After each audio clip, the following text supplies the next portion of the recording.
que são mais de 55 mil autoridades brasileiras beneficiadas com esse instituto de retrocesso, um instituto que provoca asco, provoca nojo, é uma excrescência. Esse instituto é um grande retrocesso, coloca o Brasil não no terceiro mundo, no quinto mundo, não é? Então nós temos que acabar com esse foro privilegiado. É uma das pautas do movimento popular do dia 7 de abril, ao lado do apoio à Operação Lava Jato. Uma coisa tem a ver com a outra, né? Para você defender e apoiar a Operação Lava Jato, você tem que defender e apoiar o fim do foro privilegiado. Porque certamente a Operação Lava Jato será mais eficiente, alcançará um resultado ainda mais significativo, não é? Se nós acabarmos com o foro, porque aí nós estaremos dando uma pancada, né? Estaremos dando uma bofetada na impunidade. Estaremos nocauteando a impunidade, já que o foro privilegiado é esse estandarte da impunidade, né? Então, a Operação Lava Jato vai funcionar mais. Eu já disse o número, né? Foram 285 condenações em primeira instância, para quem não tem foro privilegiado, né? 285 condenações, mais de 3 mil anos de pena, de cadeia, enquanto lá, para quem tem foro privilegiado, só uma condenaçãozinha, né? Com 13 anos, e há o recurso agora. Mas, de qualquer maneira, esses números mostram que a diferença é o foro privilegiado.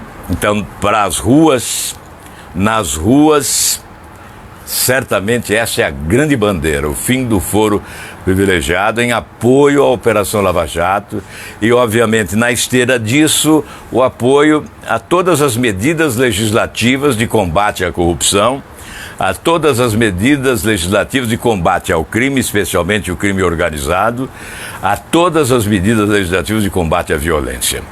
Sejam elas do ministro Moro, sejam elas de Alexandre Moraes, sejam elas de senadores e deputados. O importante, como disse o ministro Sérgio Moro, não importa a cor do gato, importa saber se ele pega o rato, né?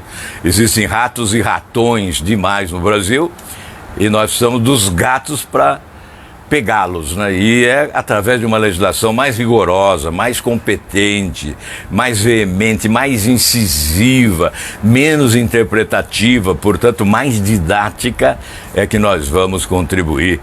Aí, é claro que nessa figura de retórica, né, para que o gato pegue o rato, ou para que os gatos peguem os ratos, os ratões especialmente da corrupção, esses de colarinho branco. Bom, todos, olha, hoje com Curitiba ao fundo, né?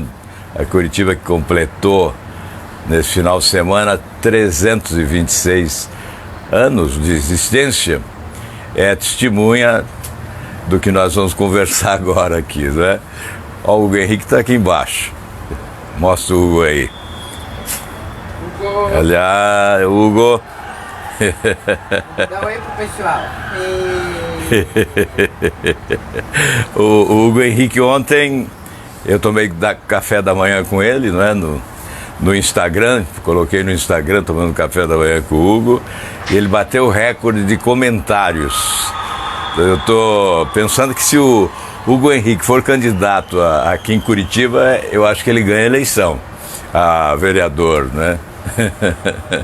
É brincadeira, mas o Hugo é um companheirinho aqui dos finais de semana em Curitiba. Bem, nós tivemos uma semana movimentada em Brasília, né, com o arrefecimento da crise. Houve lá uma concessão de lado a lado, enfim, aquele bate-boca próprio de mesa de bar no fim de semana. Um bate-boca que não tem consequência nenhuma, né? É um bate-boca que só puxa para baixo a imagem da política, dos gastos políticos, né? Eu disse que era um bate-boca de baixo clero, baixíssimo clero. Então, nós temos que olhar com maior respeito à população do Brasil e deixar as picuinhas de lado, né? Então, nessa semana houve aí arrefecimento e espero que seja definitivo isso. Lá esteve no Congresso Paulo Guedes, esteve no Senado especificamente, né, o Paulo Guedes, esteve lá falando sobre a reforma da Previdência. Esteve lá também o ministro Moro falando sobre o tal pacote, né, o pacote anticrime, antiviolência e anticorrupção. Eu particularmente defendi incansavelmente durante vários dias e na reunião do Colégio de Líderes que o Senado iniciasse o processo de discussão, fazendo tramitar as propostas que dizem respeito a esta agenda que foi prioridade do povo brasileiro nas eleições e que elegeu o presidente da República, elegeu a maioria do Congresso. O Congresso nunca teve tantos militares, né? Ou pelo menos nunca teve tantos representantes desta área de segurança, né? E da justiça também. Nós temos lá capitães, coronéis, temos major em bom número, vários, né? Temos delegados de polícia, temos que mais? Promotores, procuradores, juízes, né? Ex-juízes, juízes aposentados, enfim. Isso tudo revela que a agenda prioritária do povo brasileiro foi realmente esta, da antiviolência, anticrime e anticorrupção. Por isso, é uma agenda prioritária para a sociedade e tem que estar na pauta do Congresso Nacional. Então, nós discutimos isso, apelamos, fizemos vários apelos, não sozinho, outros senadores também fizeram, não é? Eu conversei com o ministro Moro a respeito lá no Senado, antes de começar a audiência pública, e finalmente há o propósito do Senado iniciar esse debate enquanto a Câmara discute a reforma da Previdência. Vamos ver se funciona, né? Porque às vezes vai e volta, né? Avança e recua. Vamos ver se desta vez nós podemos tocar adiante. Nós já estamos atrasados. Eu tinha um sonho, né, que era de colocar na primeira semana do mandato, né, colocar todas as reformas. Era o que eu dizia durante a campanha eleitoral. Colocaria na primeira semana, até porque os nossos projetos já estavam sendo anunciados durante a campanha, né? Muitos não viram, não ouviram, não consideraram, mas nós estávamos debatendo aquilo que pretendíamos. Então, seria colocar já na primeira semana todas as propostas de todas as reformas mais importantes. Isso na primeira semana. Então, eu estou dizendo que nós estamos atrasados, temos que correr. A pressa, o Brasil exige essa pressa.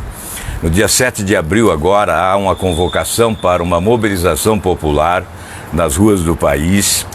O objetivo dessa mobilização é realmente sacudir a classe política, tanto do Executivo quanto do Legislativo, e também sacudir o Judiciário, né, que está sofrendo um grande desgaste a partir do Supremo Tribunal Federal, enquanto a primeira instância conquista a simpatia popular.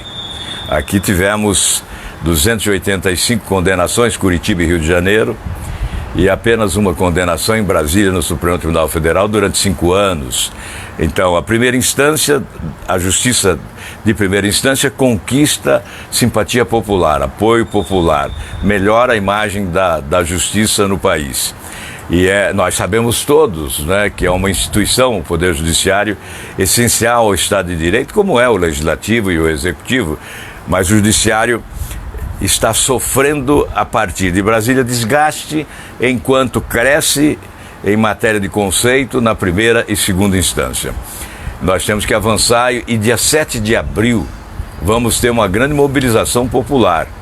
Há movimento nas redes sociais, especialmente de convocação, para que aqueles que já foram para as ruas, muitas vezes, desde 2013, voltem às ruas dia 7 de abril agora, para pedir prioridade para essas agendas.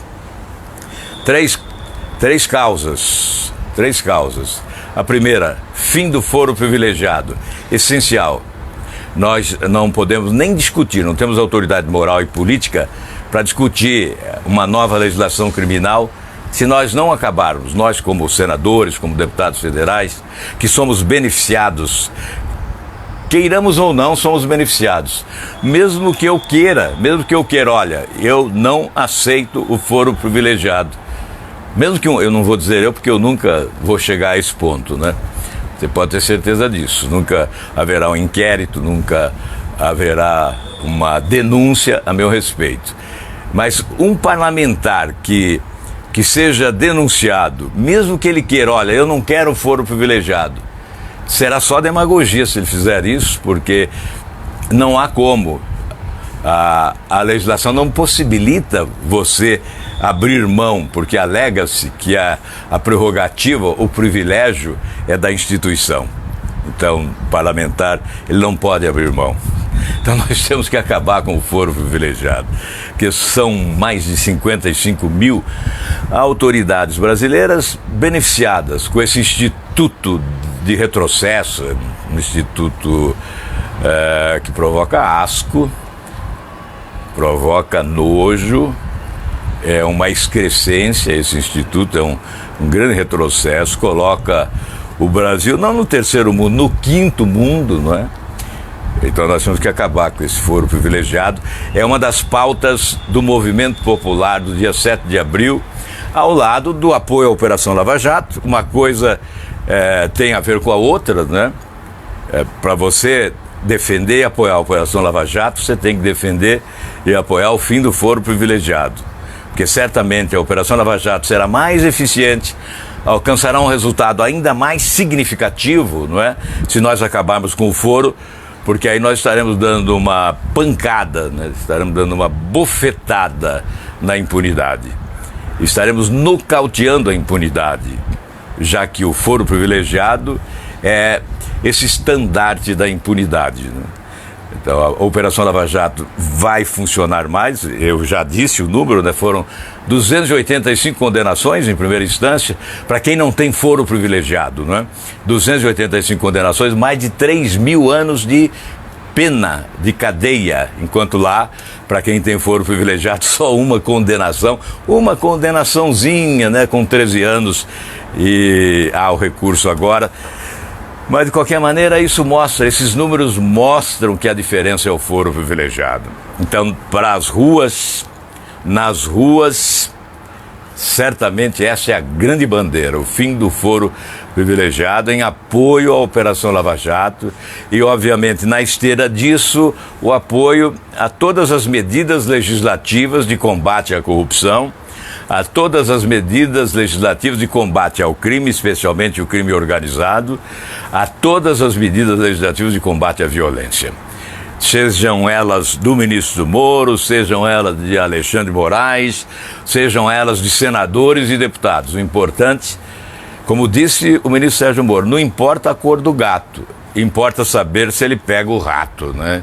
Existem ratos e ratões demais no Brasil, e nós precisamos dos gatos para pegá-los, né? E é através de uma legislação mais rigorosa, mais competente, mais veemente, mais incisiva, menos interpretativa, portanto mais didática, é que nós vamos contribuir.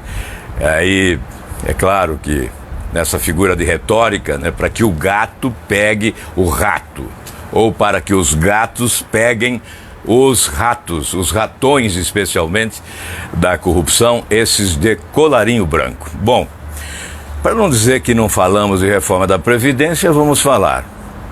Ocorre que eu tenho receio de ser confundido com aqueles que colocam a reforma da Previdência como o próximo milagre, que vai salvar o Brasil de todos os males, que vai resolver todos os nossos problemas, que não teremos mais problema de caixa, que não faltará mais dinheiro para combater a violência e a insegurança da população, que não faltará mais dinheiro para a saúde pública, que não faltará mais dinheiro para as creches, para as escolas, para a educação, que dinheiro sobrará e que nós não teremos mais desemprego, que não teremos mais falta de água tratada para a população brasileira, que teremos um saneamento básico que vai alcançar a todos os brasileiros, que não teremos 62 milhões de brasileiros endividados, que não teremos mais 52 milhões de brasileiros abaixo da linha da pobreza. Não, não é assim, não é milagre. Pode ser um avanço se for bem feita. Nós precisamos saber que reforma é essa, né? Eu também não avalizo, não assino embaixo deste cálculo, deste número que o governo coloca enfaticamente de que a reforma da Previdência dará uma economia de 1 trilhão em 10 anos. Eu não vejo as premissas colocadas que possam assegurar será esta a economia. Mas mesmo que seja a reforma da Previdência, isso demonstra que a reforma da Previdência não resolve os nossos problemas. Por quê? Neste ano, o déficit nominal é de 517 bilhões. 139 bilhões é déficit primário, quer dizer, é o encontro de contas, receita e despesa, ou seja, o governo gastando 139 bilhões a mais do que arrecada. E temos aí o pagamento das taxas de juros da dívida pública em mais de 370 bilhões de reais. Na soma, nós chegamos a 517 bilhões de déficit. Então, 2 anos seguidos com esse déficit engolem totalmente, né, esses 2 anos com esse déficit engole sim, acaba sim com essa economia de 1 trilhão propalada pelo governo, se a reforma da Previdência ocorrer nos termos desejados pelo ministro Guedes, né, que foi ao Senado defender esta reforma. Eu entendo, repito, que é preciso sim discutir uma reforma da Previdência. Eu vou citar hoje apenas um ponto que me diz respeito. Eu fui autor da emenda constitucional 1881, que conferiu ao professor um tratamento diferenciado em matéria de aposentadoria. O professor passou a se aposentar 5 anos antes. Ele ganhou 5 anos. Eu creio que com justiça. Essa emenda de minha autoria foi promulgada no dia 30 de junho de 1981. Era presidente do Senado Jarbas Passarinho e presidente da Câmara o Nelson Marquesan, é pai do Nelson Marquesan Júnior, hoje prefeito de Porto Alegre. Então, essa emenda conferiu ao professor esse, eu não diria um privilégio, né? Por mérito dele, ele passou a ter a possibilidade de se aposentar ganhando 5 anos. Uma atividade penosa? Sim, penosa, mas sobretudo importante, o magistério. Por essa razão eu quero dizer que defenderei a preservação desse direito adquirido dos professores brasileiros. Se eu fui autor da proposta, se percorri alguns estados brasileiros defendendo a proposta, eu me lembro, eu fui a Anápolis, na Câmara de Vereadores, eu fui ao Espírito Santo, enfim, saí por aí defendendo uma proposta de minha autoria, ainda bastante jovem, né, em 1981, proposta que acabou sendo aprovada, e hoje eu não posso, de forma alguma, rasgar aquilo que escrevi, já que considerava a profissão do magistério uma profissão muito importante para o país, e é importante para o país, não só uma atividade penosa. Não importa que chame de um regime diferenciado, um regime jurídico diferenciado para a aposentadoria do professor, ou se denomine de aposentadoria especial, isso não importa. Importa é que é preciso sim distinguir algumas atividades das outras, né? Como seria o ideal também separar um pouco as regiões, já que a longevidade em determinada região é maior do que em outra, enfim, é uma situação bastante complexa, mas eu não quero hoje aprofundar nesse debate sobre Previdência, quero apenas destacar esse item, né, que é relativo aos professores. até para colocar pela primeira vez quando é que aprovamos esta emenda, em que dia foi promulgada, não é? E o número da emenda 1881, promulgada no dia 30 de junho de 1981, eu vou trabalhar para preservar esse direito adquirido dos professores brasileiros. Bom, hoje é domingo, é dia de futebol. Quero dizer também a vocês que 18 projetos de minha autoria que foram arquivados no final da legislatura foram desarquivados e eles tramitarão normalmente agora. Alguns são projetos muito importantes. Quero dizer que tenho 27 projetos aprovados no Senado, parados na Câmara dos Deputados. Entre eles, o do foro privilegiado, que eu considero o projeto do momento. Então, nós estamos trabalhando para que a Câmara dos Deputados coloque em deliberação projetos já aprovados pelo Senado. Eu repito, de minha autoria, são 27 projetos, aliás, 26 agora, né? Um deles foi sancionado. Então, 26 projetos estão lá parados na Câmara dos Deputados. Para você ter ideia, um deles é de 2007. Institui concurso público para preenchimento da função de conselheiro dos tribunais de contas dos estados. Ele foi aprovado no Senado, está parado na Câmara até hoje, né? Desde 2007. É um projeto nesta linha de moralização da atividade pública, né? De redução dos índices de corrupção, porque os conselheiros dos tribunais de contas são nomeados politicamente, né? E, obviamente, muitas vezes eles defendem interesses localizados, circunstanciais e, sobretudo, suspeitos, né? Por essa razão, sem generalizar, porque a generalização é burra, né? Mas certamente é um fato concreto, uma realidade em muitos tribunais estaduais, o do Paraná, inclusive aqui na nossa querida Curitiba, né?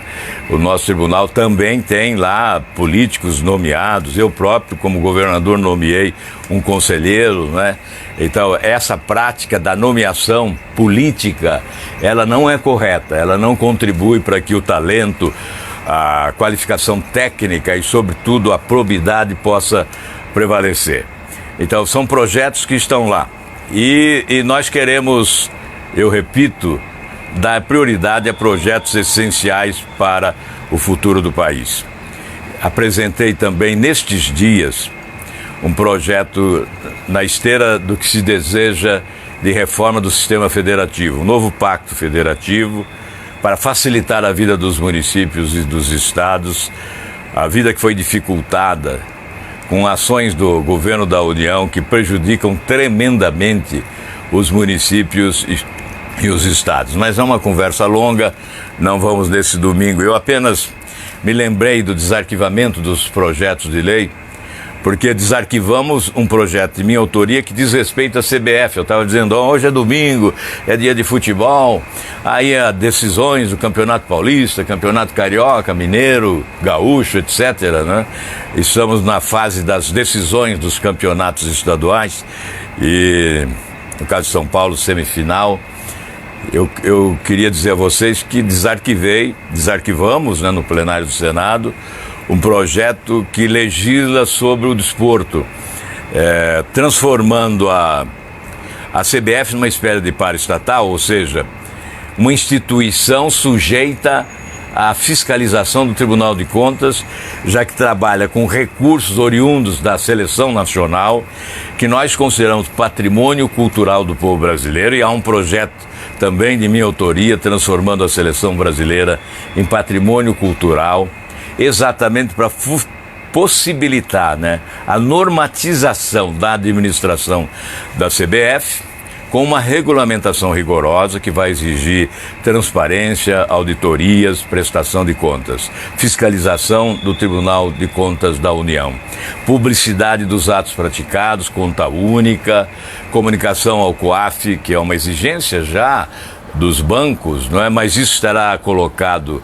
numa plataforma de internet para conhecimento público e, por decorrência desta legislação em relação à CBF, nós teremos a extensão também para as federações. Olha, não digam que este não é assunto para o parlamento. Aí seria ignorância, né?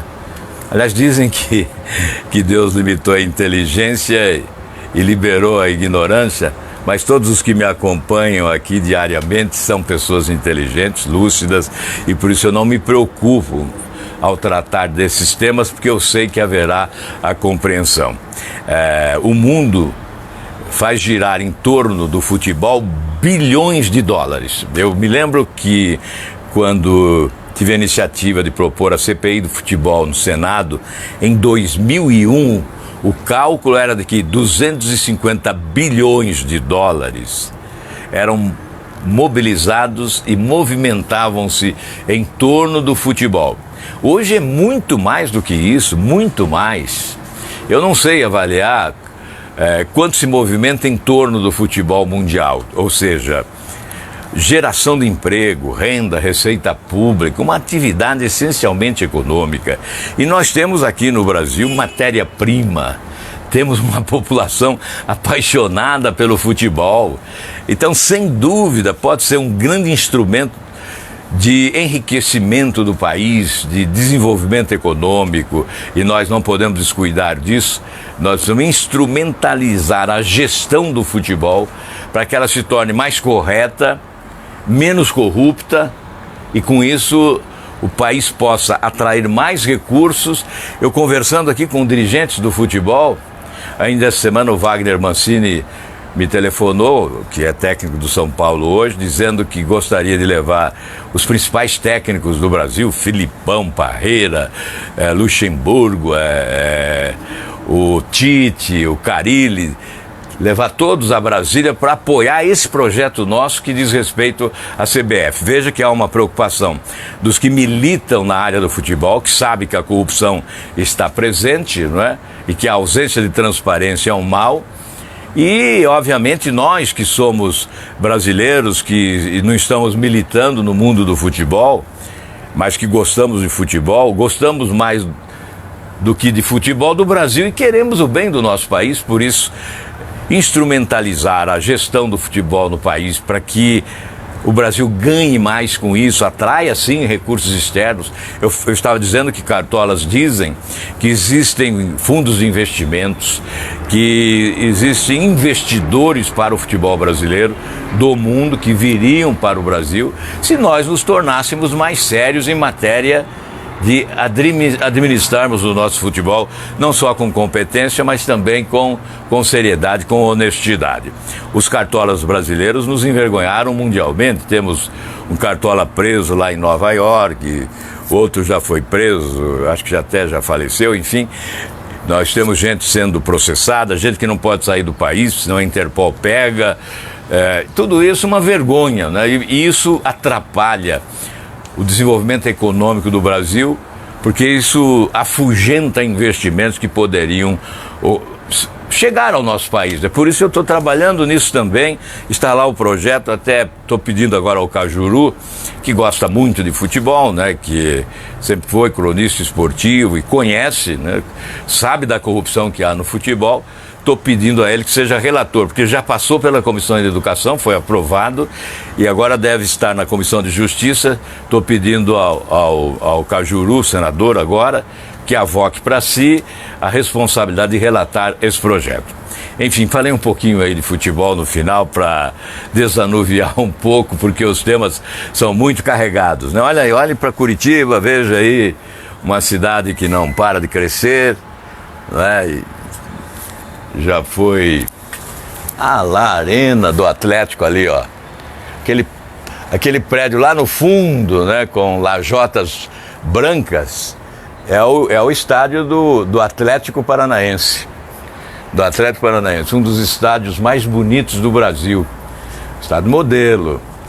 Esse estádio, se chove, ele tem cobertura, não é? Estádio maravilhoso. Aliás, terça-feira o Atlético Paranaense enfrenta o Boca Juniors aqui pela Taça Libertadores. Bem, gente, um bom domingo para todos vocês, um ótimo domingo, que Deus os proteja sempre. Muito obrigado por esse apoio, por nos acompanhar aqui, por ter paciência de me ouvir mesmo que seja no domingo, né? Multiplique as nossas ideias se você concorda com elas, faça chegar aos seus amigos, aos seus conhecidos, divulgue aqui o nosso endereço da página do Facebook, do Instagram e do Twitter. Um grande abraço, uma ótima semana a todos vocês. Um grande abraço.